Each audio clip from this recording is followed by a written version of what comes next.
Di sini saya akan menjelaskan materi yang pertama, yaitu pengertian bank syariah.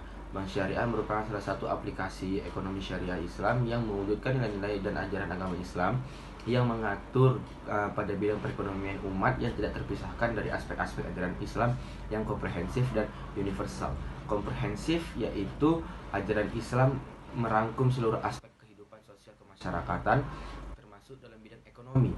Uh, uh, Universal bermakna syariah Islam dapat diterapkan dalam setiap waktu dan tanpa memandang perbedaan ras, agama dan yang lain-lain. Bank syariah yaitu bank yang beroperasi sesuai dengan prinsip-prinsip syariah Islam yang mengacu kepada ketentuan-ketentuan yang ada di dalam Al-Quran dan Hadis. Adapun pengertian dan prinsip syariah sebagaimana disebut dalam pasal 1 ayat 13 Undang-Undang Nomor 10 Tahun 1998 tentang perubahan atas Undang-Undang Nomor 7 Tahun 1992 tentang perbankan menyebut sebagai berikut. Prinsip syariah adalah antara hukum Islam antara bank dengan pihak lain untuk menyimpan dana dan atau kegiatan usaha kegiatan lainnya yang dinyatakan dengan syariah, antara lain pembiayaan berdasarkan prinsip bagi hasil, pembiayaan berdasarkan prinsip penyertaan modal, prinsip jual beli barang dengan memperoleh keuntungan, atau pembiayaan barang modal yang berdasarkan sewa murni tanpa pilihan atau dengan adanya pihak pemindahan kepemilikan atas barang yang disewa dan pihak bank yang lainnya. Kinerja perbankan syariah yang meliputi perkembangan aset, penghimpunan dana dan pembiayaan, di mana perkembangan kinerja bank syariah berada pada tahap pertumbuhan yang semakin tinggi dan minat masyarakat yang terus dan mau memakai produk perbankan syariah.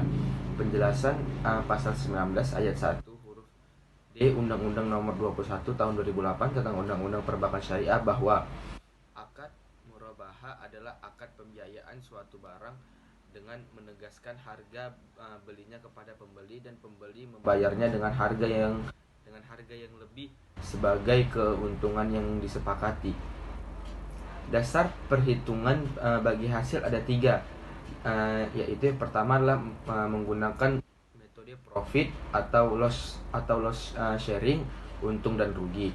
Yang kedua adalah menggunakan metode profit sharing, dan yang ketiga adalah menggunakan metode revenue sharing.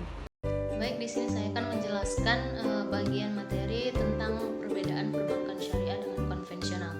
Nah, jadi sebenarnya antara bank syariah dan juga konvensional itu sebenarnya sama-sama perusahaan yang mengejar profit, tapi dengan cara yang berbeda-beda. Nah, kalau di bank syariah biasanya itu menggunakan yang namanya nisbah atau sistem bagi hasil, yang dimana biasanya nisbah itu dinilai lebih adil dikarenakan melihat keadaan dari bank tersebut. Nah, jadi jika keadaan bisnis dari bank tersebut sedang membaik, maka bagi hasil yang diberikan juga akan semakin tinggi. Nah, sebaliknya jika keadaan bank tersebut sedang memburuk, maka bagi hasil yang diberikan juga akan beda dengan bank konvensional yang menetapkan bunga itu fix kompensasi kepada nasabah yang sudah ditetapkan dari awal, dan itu juga tidak melihat keadaan bank ataupun perusahaan tersebut sedang membaik ataupun sedang memburuk. Kemudian banyak juga para informan yang merasakan bahwa antara bank konvensional dengan bank syariah itu sangat berbeda jika dilihat dari sudut pandang agama. Tapi jika dilihat dari pengambilan profitnya, kemudian prosesnya, strukturnya, kedua bank itu sama saja. Kemudian seluruh informan juga mengatakan bahwa persamaan dari bank syariah dan juga bank konvensional itu terlihat dari jenisnya, yaitu tabungan, giro, dan juga deposito. Tetapi nama produk dari setiap bank itu yang berbeda-beda. Bukan hanya antara bank syariah dengan bank konvensional, tapi setiap bank syariah itu bisa saja berbeda. Kemudian secara umum, usaha ataupun kegiatan umum dari perbankan itu ada 3. Yang pertama itu menghimpun dana ataupun mengumpulkan dana dari masyarakat. Biasanya itu melalui simpanan dari para investor. Kemudian yang kedua itu ada menyalurkan dana. Biasanya itu melalui dari sistem pinjaman. Nah, disinilah yang membedakan antara bank syariah dan bank konvensional. Kalau di dalam bank syariah itu namanya pembiayaan. Kalau di dalam bank konvensional itu namanya kredit. Nah, kemudian yang ketiga itu memberikan jasa bank lainnya, seperti jasa transfer atau jasa untuk setoran, cicilan. Kemudian ada juga jasa untuk menyimpan surat-surat berharga seperti surat tanah ataupun sertifikasi. Dan kemudian akad dari transaksi antara bank syariah dan bank konvensional itu juga berbeda. Nah, perjanjian awal di bank konvensional itu ditentukan berdasarkan perjanjian pinjam-meminjam ataupun uang ataupun hutang. Nah, sedangkan di bank syariah itu akad untuk pembelian suatu objek yang sama itu bisa berbeda-beda. Nah, di sini saya akan melanjutkan penjelasan teman saya sebelumnya, yaitu tentang perbedaan bank syariah dengan bank konvensional. Nah, jika dilihat dari fungsi perbankannya, bank konvensional dan bank syariah, kedua bank ini sama-sama menjalankan fungsinya sebagai agent of development yang baik sesuai yang diamanatkan dalam undang-undang untuk menemukan perekonomian. Nah, yang membedakannya adalah pangsa pasarnya, yakni bank syariah memiliki fokus ke pangsa pasar usaha-usaha muslim. Sedangkan dari sisi agent of truth, bank syariah maupun bank konvensional sama-sama mengedepankan pelayanan, karena inti baru perusahaan perbankan adalah perusahaan jasa di bidang keuangan maupun non-keuangan. Pelayanan terbaik akan diberikan di dalam kantor maupun di luar kantor. Yang menjadi nilai tambah bank syariah adalah pelayanan-pelayanan yang mempertimbangkan nilai religius. Nah, teknis pelayanan di bank konvensional justru lebih maju daripada bank syariah, tetapi saat melaksanakan pemasaran produk ada nilai tambah dari bank syariah, yakni pegawai bank menanamkan diri agar lebih ikhlas, tidak terlalu ditekankan target seperti di bank konvensional. Nah, dalam sistem keuangan Islam berkaitan dengan pelarangan riba, ada istilah denda. Dalam bank konvensional, denda merupakan sanksi yang dikenakan pada nasabah karena bermasalah dalam pengembalian dana pembiayaan. Jika dilihat dari beberapa pernyataan itu, denda merupakan tambahan yang berarti riba.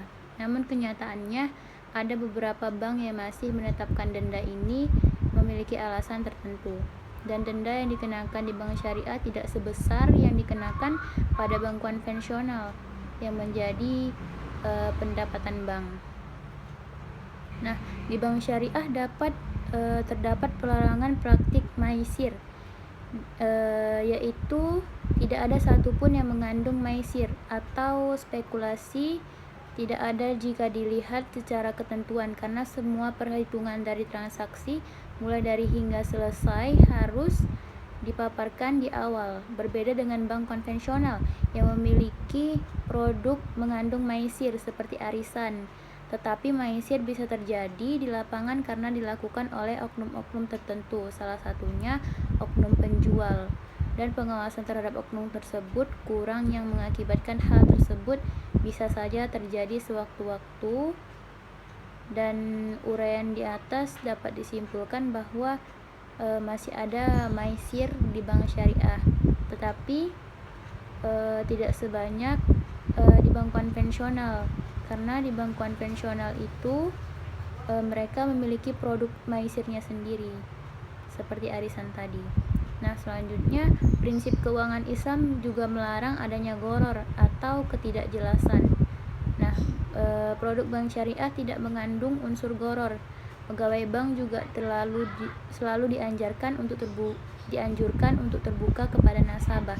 Tetapi keterbukaan ini ada batasnya. Tidak semua bisa dibuka kepada nasabah seperti data nasabah lain atau perputaran uang secara detail.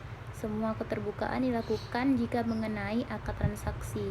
Tetapi ada beberapa pegawai bank yang tidak menjelaskan semuanya saat di lapangan jika nasabah berpotensi untuk membandingkan bank tersebut dengan bank lain untuk memenangkan nasabah. Mereka tidak selalu memberitahu karena pasti bank syariah kalah, terutama dari segi harga yang mahal. Hal ini karena persaingan setiap bank. Larangan gharar hanya secara ketentuan, namun gharar masih bisa terjadi karena oknum di dalamnya. Jadi pegawai bank tidak selalu mempraktekkan sesuai teori saat di lapangan. Nah, dalam hal profit and loss sharing juga merupakan prinsip dari keuangan Islam, yaitu penggunaan prinsip keuangan Islam revenue sharing ini dipilih bank syariah karena beberapa hal, yaitu yang pertama, bank sebagai sahibul mal atau pemilik dana, yaitu pencatatan laporan keuangan nasabah, pembiayaan belum bagus, dan rasa tanggung jawab nasabah dalam mengembalikan dana masih kurang. Yang kedua, sebagai mudharib atau pengelola dana, yaitu revenue sharing lebih accountable dari pandangan masyarakat karena bagi hasil akan diberikan dari pendapatan kotor yang tidak dikurangi beban-beban operasional bank. Selain itu, pendanaan di bank syariah harus kepada bisnis yang halal.